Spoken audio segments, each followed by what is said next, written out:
Am I on? Good. Let's have a word of prayer. Thank you, Heavenly Father, for your goodness and your love for us.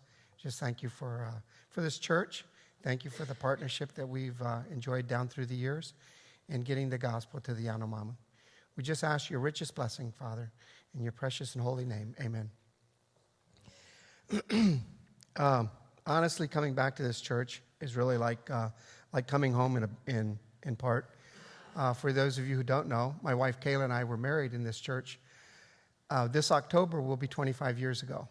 So we go back a long ways with this church. You know, I don't want to say too much about our country right now, our country of service.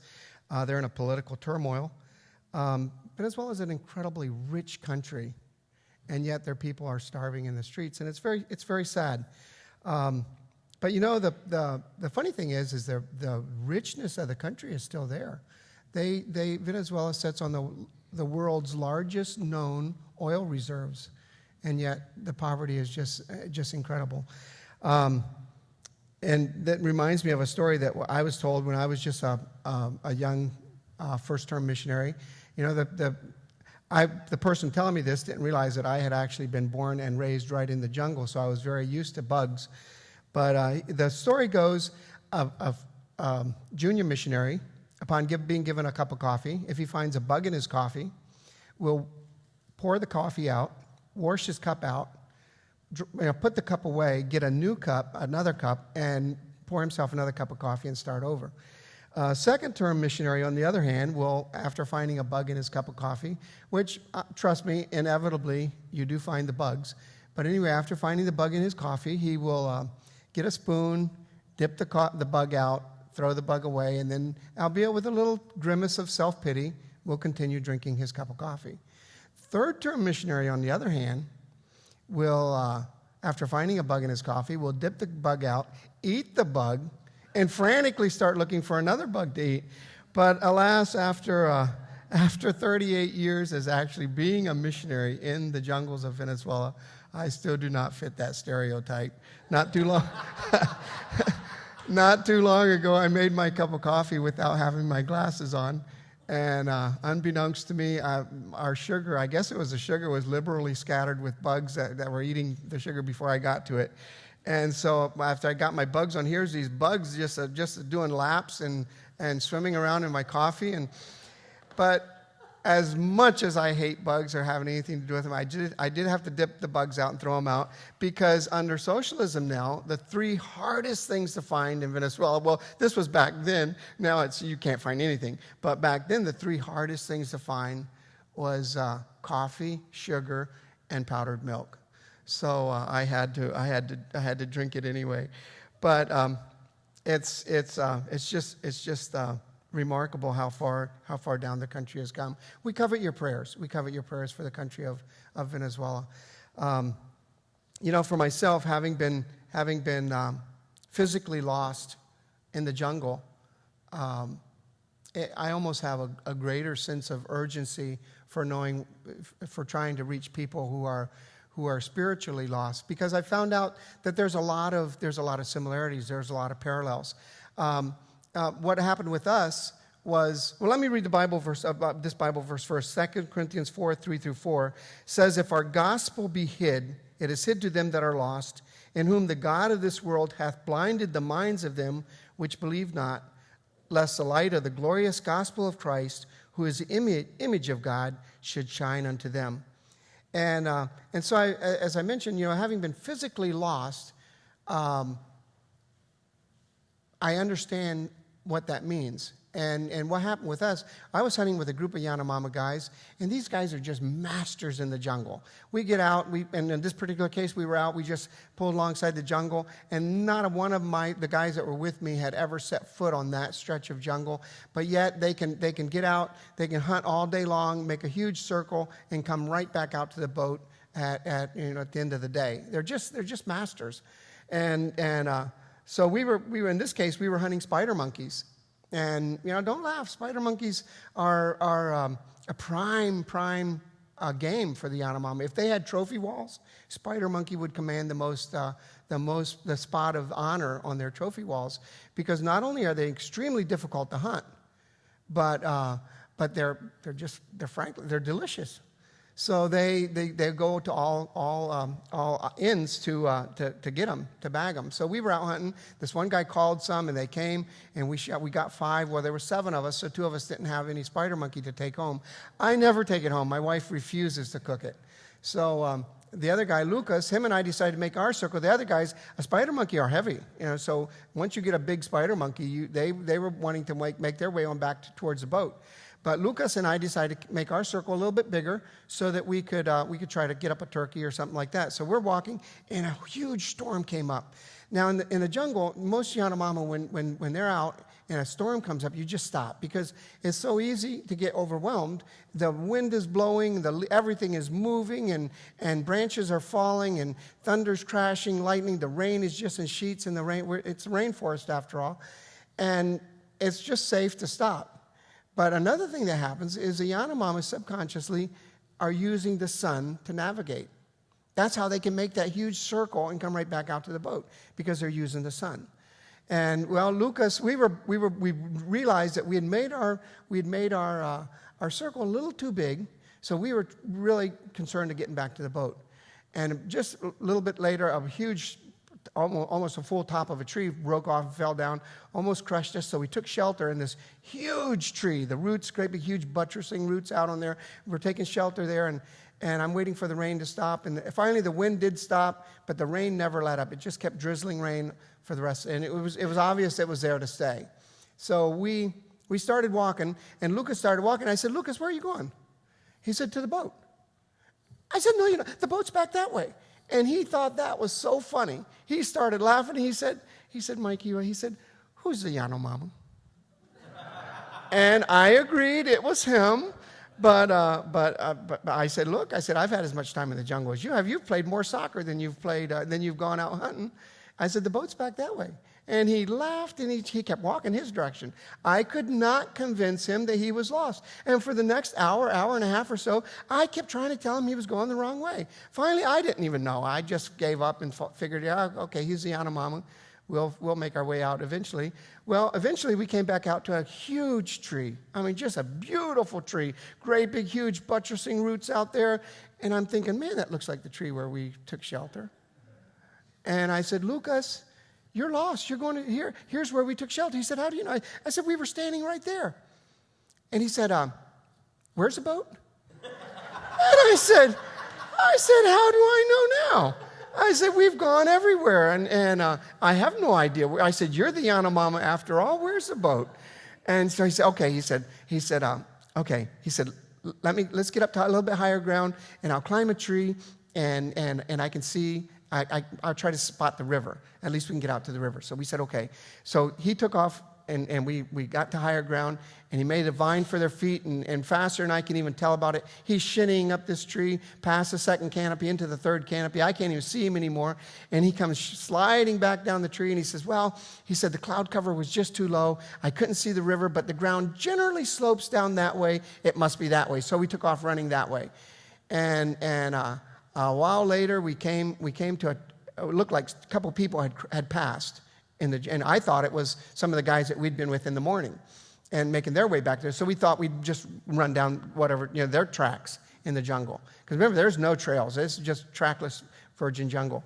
And about the same time, both of us realized that it was our trail. We were going in circles again. That was where we had been walking.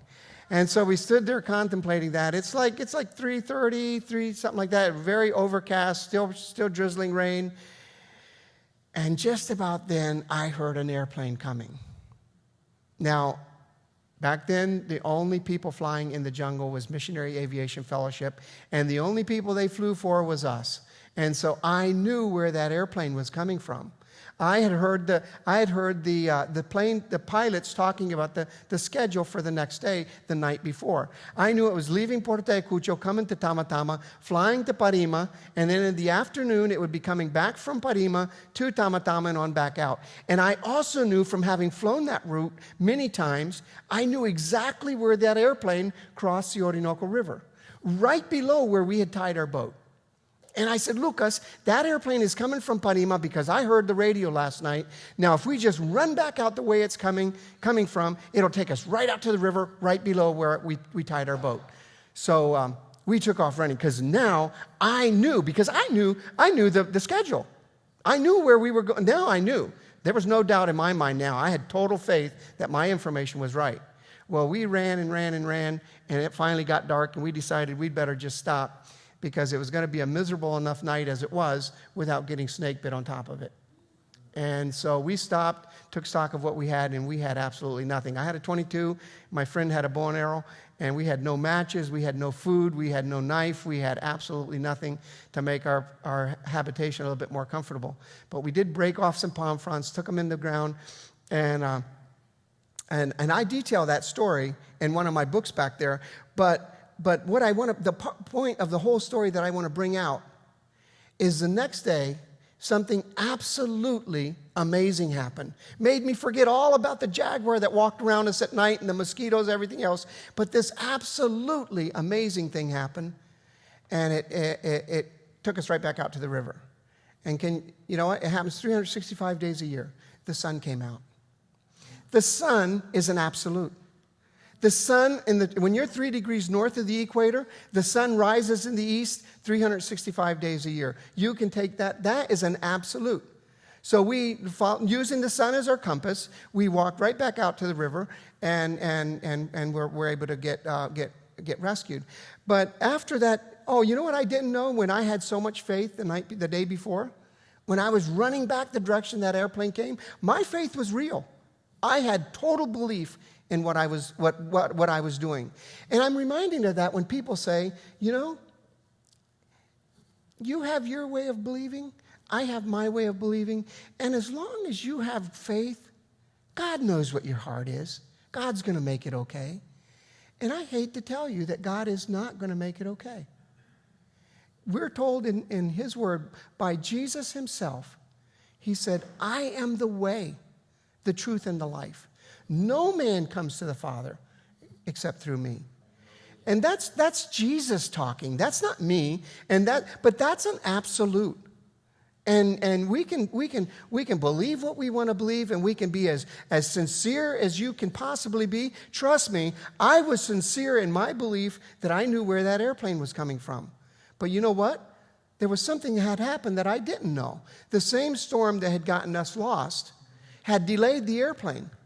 So now, instead of flying from Tamatama to Parima, from Parima back to Tamatama, it was delayed. So now it's going in the afternoon from Tamatama to Parima.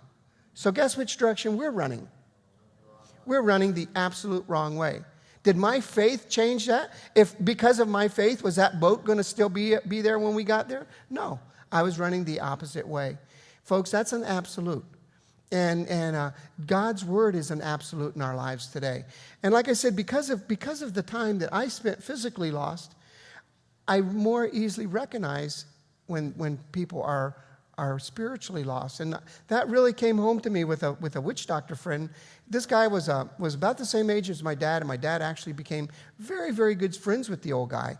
But by the time Dad got down there as a young man missionary, this guy had already gone through his initiation rites. He was a witch doctor, and had no intention of giving that up.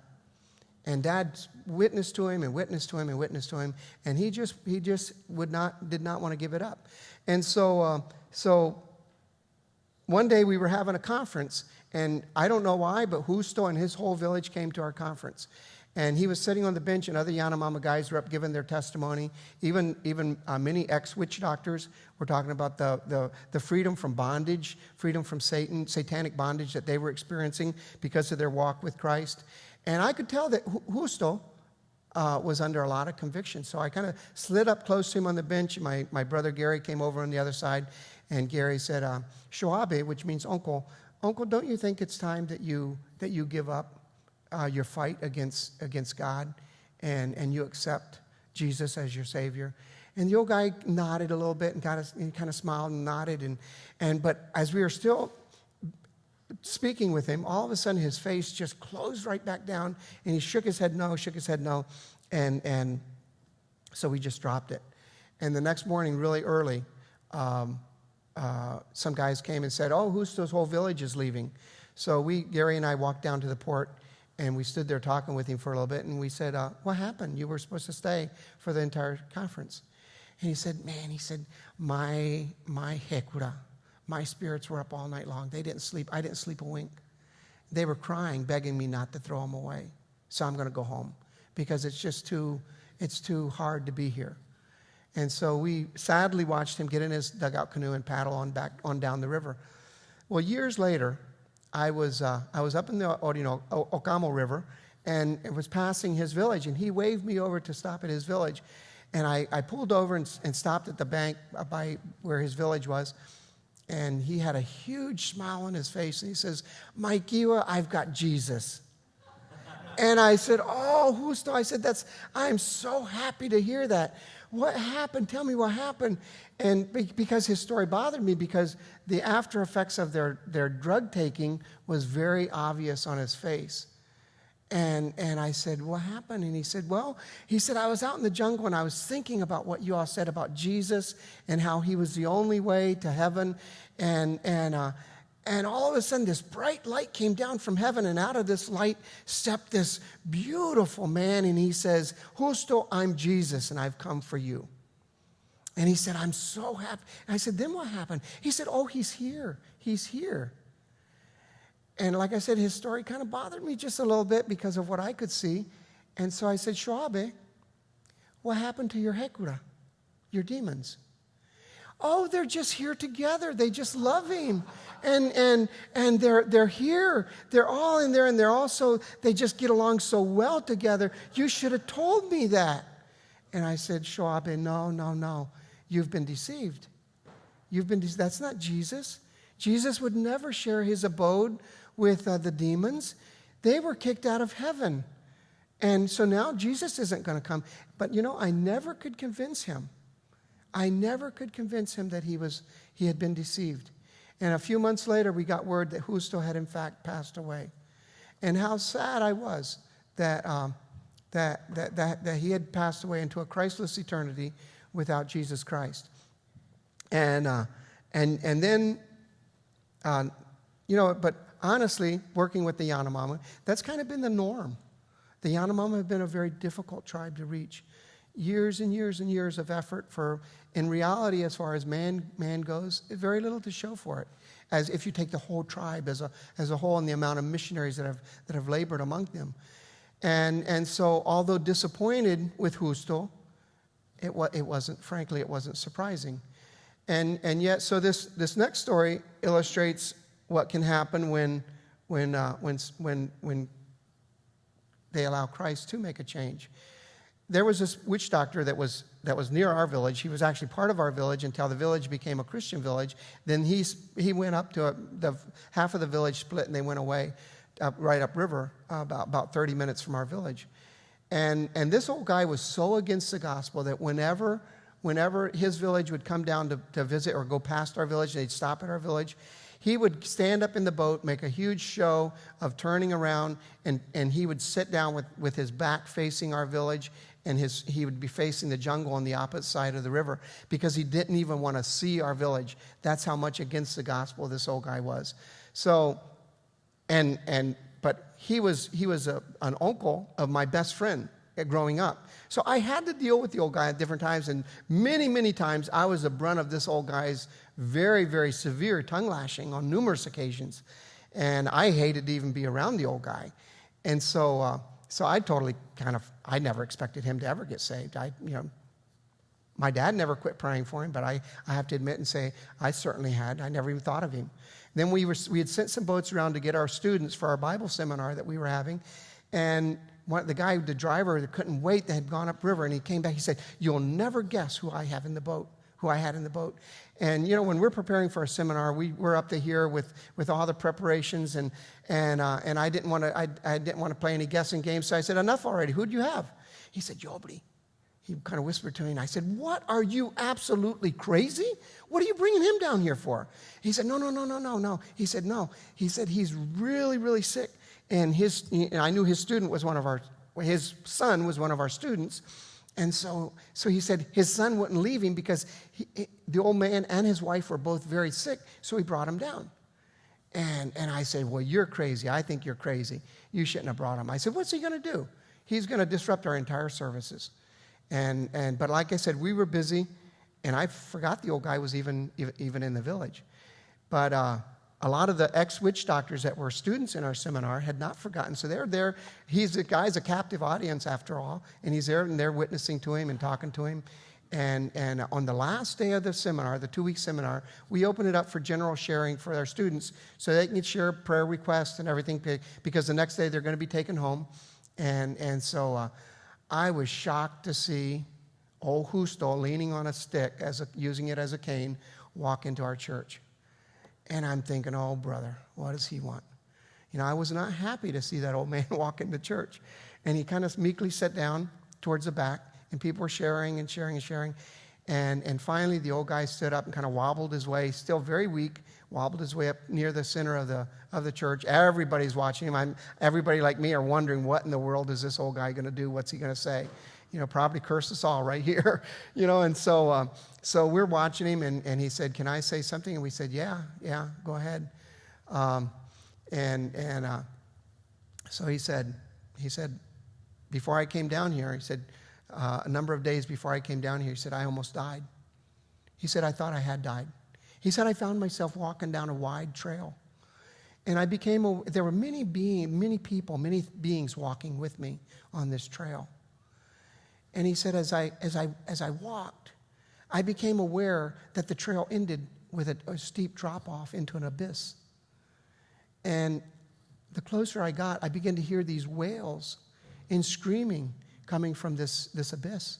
And I didn't want to go there, so I started hanging back and dragging my feet. And then all of a sudden, these beings that were with me grabbed me under the armpits and began to hustle me up to the brink of this abyss. And I looked over and I looked at each side, and they were the demons the Hekura that I've served all of my life. And they were gleefully grinning and laughing that they were going to throw me over the abyss. And they were so happy. And he said, I honestly thought I was gone. And he said, so I cried out. He said, I did remember hearing that Jesus could save you from the fire. And I cried out, even believing that it was too late for me. But I cried out. I screamed, Jesus, save me. He said, I woke up back in my hammock. And he said, now, I don't know if what I saw was real, if what I saw was whatever it was, but I know one thing. I do not want to go there. He said, would you all pray with me so that I make sure that I do not have to fear that fire? I really want my heart to belong to God. And man, I tell you, there wasn't a dry eye in that place as we all got gathered around that old man. And I thought he was an ugly old guy. But yet, I tell you, after we finished praying for him, the smile, the beam on his face, he was actually quite a good-looking old man. And he went around, hugged all of us, and even stopped at Dad and Mom's house and hugged them, and he was so happy. And the next day we took him home, and then that was all the fuel we had. We didn't have any more fuel. We used up all our fuel to get the students home. But then about a month later, we heard that Justo was sick again. And we rushed, we tried to find fuel. We didn't even have the malaria medicine at that time. We just are really struggling with the simplest basic of treatments for anything down there right now. You can't find any medicine in Venezuela at all.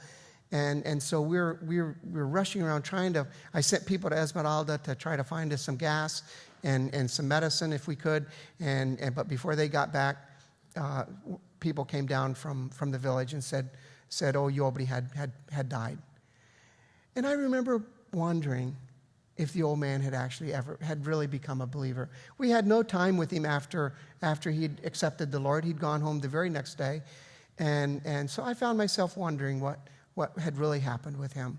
And so a bunch of the people from our village paddled up there for the funeral because he was related to almost everybody. And that afternoon when one of the first boats come back down, he said, has anybody told you what happened with Justo before he died? And I thought, oh, great. Probably had a huge drug fest and, on. Praise the Lord, God works not because of how faithful we are or how trusting we are, but because of who he is. because so many times I find myself coming up short. But he said, no. He said, listen. He said, Justo was unconscious, and they all came. The women were all wailing, and everybody's crying, and they know he's dying. And all the witch doctors from the 2 villages got together, and they began to doing their drugs, and they started chanting. And Justo tried to sit up in his hammock, and they thought he was just in a convulsion. So the women tried to hold him in, but he resisted. He kind of shrugged off their efforts and sat up in the hammock, and he pointed at the head witch doctor, and he said, what are you doing here? He said, I told you not to come. I told you not to come back to my house. And he said, listen, he said, I'm ready to die. I know where I'm going. I know that I have Jesus' spirit in my heart, and I know that God's house is waiting for me up there. That's where I'm going. He said, you need to remember what I told you about the fire that I almost fell into. That's what you all need to do. Don't be here chanting over me. And they actually got into a little bit of a shouting match with the witch doctors, telling him he was going to die. And, he was just emphatic. He did not want any witchcraft done over him. And they finally stormed out of the place and left him. And he did lay back down in his hammock and died. And, I've often wondered what sights that old man saw when he, because we're told to be absent with the Lord. Is to be absent from the body is to be present with the Lord. So, folks, we continue to covet your prayers. And honestly, we could not be down there without churches like you all, making it possible for us to give the gospel of Jesus Christ. And just really quickly, people are always telling us, what gives you the right to go down and tell these people? They have their own culture. They have their own religion. Leave them alone. They're happy. Well, the Yanomama can describe heaven like you wouldn't believe. The witch doctors, they've seen it. They can tell you about the wide trails, and they'll say they're really, really wide trails, and they're made out of looks just like that, pointing to my golden ring. And they'll say there's a body of water that if you could just dip your fingers in it and put it up to your mouth and taste that water, you'd never die. And they'll talk about the place where the Supreme Being sits and the rainbow around him and these beings that do nothing but sing to him all the time. They'll say, but we can't stand to hear it. And inevitably, every one of the witch doctors that have ever told me this, and I've talked to dozens and dozens and dozens of them, they'll all say, but we only see it from far away. We can't get close. And you say, why? They'll say the light is just too unapproachable. Isn't that beautiful? Because we're told in Timothy that God alone is holy and dwells in unapproachable light. So those guys know, they know heaven. They know God, but they call God Yaiwano Naburewa, which means the enemy God. And the part that we're not taking a Western God down. What we're telling them is the part that they don't know. They don't know the part that says, God so loved the world that he gave his only begotten Son, that he that believeth on him should not perish, but have everlasting life. That's a part of the puzzle we're telling them with your help. So thank you all so much, Pastor.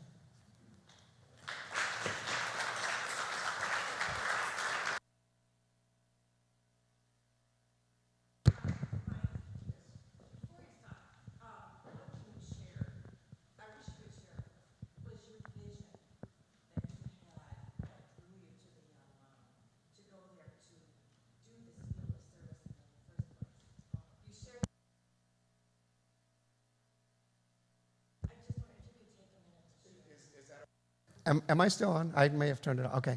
I came back after graduating from, I stayed down in Venezuela working for 2 years after high school, and then came back to Bible school and went through all the missionary training that they required. But I really wanted to fly. And my heroes down there were the missionary aviation pilots. They were my heroes. And I really wanted, but way down deep, I knew that was not what God wanted for me. God wanted me to work with the Yanomama. And I knew that. Kind of like Jonah, but I kept, I tell God, I said, God, I'll serve you. I'll serve you. And like I'm sure Jonah said, I'll serve you in Tarsus, but God wanted him to go to Nineveh. So God wanted me to go with the Yanomama. And so I'm wrestling with that, and time went on. And one night, actually my fiancée at that way back then broke up with me. She said, you talk a good missionary, but you're never going to make it. And that really bothered me. And so, but she gave me back the ring and left, and went on. She made arrangements to work at Christian camp, and I was still working at the airport because I was apprentice as a mechanic there, and I was flying and I was working, and life was good. And well, we worked until about 2 a.m. one morning changing the engines on a Piper Seneca, and I came home and I was beat, just dead tired. And I flopped into bed. And I know God can use anything at his disposal. In my case, he used a dream. In my dream, I was standing before the great white throne judgment. And God was judging the nations. And these people were all being judged. And this group of Yanomama filed past me. And they were just beautiful in their feathered finery, and they kind of turned around and looked at me as they walked by me, but they walked on by. And a search was made for their names. And they were not listed, and they were condemned to hell. And as they turned around and came back, walking back, the head guy stopped and he looked at me. He said, Mike Eva, where were you? You knew our language, you knew our culture. Now we've got to go to hell. And I started crying, and I was blubbering, telling him, I was going to come, I just wanted to fly, and my tears I woke up crying. And I tell you, I was so incredibly thankful to find out that I was still in my bed. And I got down on my bed. It was like 2 a.m. No, it was probably 3 a.m. in the morning. Got down on my bed there in Kissimmee, Florida. And I told the Lord, forget flying. I'm willing to go. So the rest has been pretty much history.